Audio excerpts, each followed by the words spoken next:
Gibson has a problem with their guitar cases, and we need to talk about it. About a month ago, I released this video here on YouTube about finally getting my dream guitar, asterisk.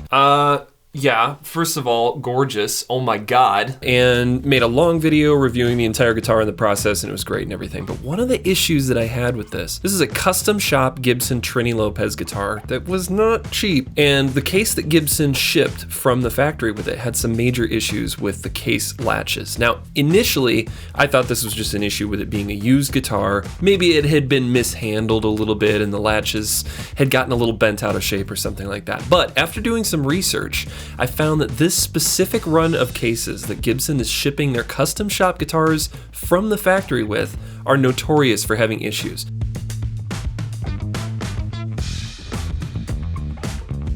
Now, here's the problem. This is a vintage 60s style case, and it uses vintage 60s style clasp latches, which are not very good. The modern Gibson cases are great. They have these nice locking latches. They're really, really good. But these retro latches do not hold the case closed. And for a guitar that was not exactly cheap, that's not what I want to see. Let me paint you a scenario here to illustrate my problem. Let's say I'm taking this nice, fancy, new Gibson Custom Shop Trini Lopez out to a gig at a sweaty dive bar, and I'm using their proprietary case with the vintage clasp style latches. And let's just say, for the sake of hypothetical argument, that as I'm taking the case out of my car to go into the sweaty dive bar, I'm holding it by the handle, and all of those vintage clasp style latches decide to fail.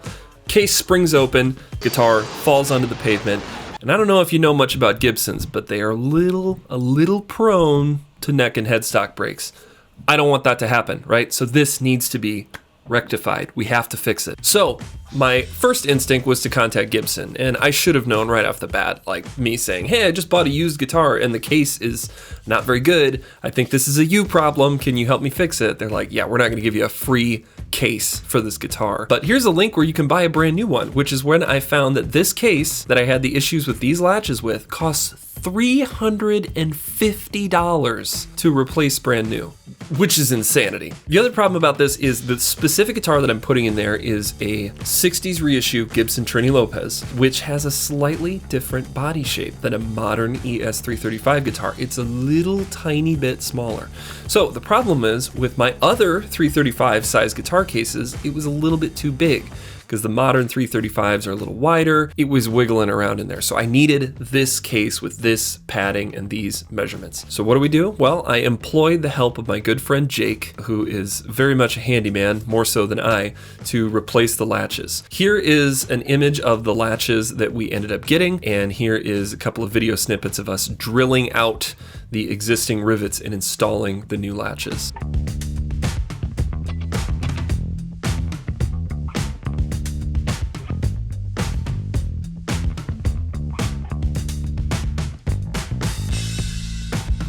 So as you can see, these new latches are great. They get the job done, and honestly, this is what Gibson should have put on this case to begin with. Because again, if we're buying a nice custom shop guitar from Gibson, which isn't exactly cheap, then we should maybe get a really nice case with it. Now, it seems like in more recent years, Gibson has heard these complaints before, and some of the newer custom shop 335 reissues are coming with a case that has upgraded latches. This guitar is from 2021, so just be aware if you're buying a used Gibson 60s reissue or really any reissue that comes with this gold lined case, be aware you may need to replace these latches. And it's not fun because they're all riveted in there, and they're these split rivets that you have to drill out and dig around with some pliers, which on a $350 case is not a fun experience. But we did manage to get them put in, and I'm happy to report that so far the case has been great, and it secures the guitar. I'm not worried about it springing open and the guitar falling out of the case anymore.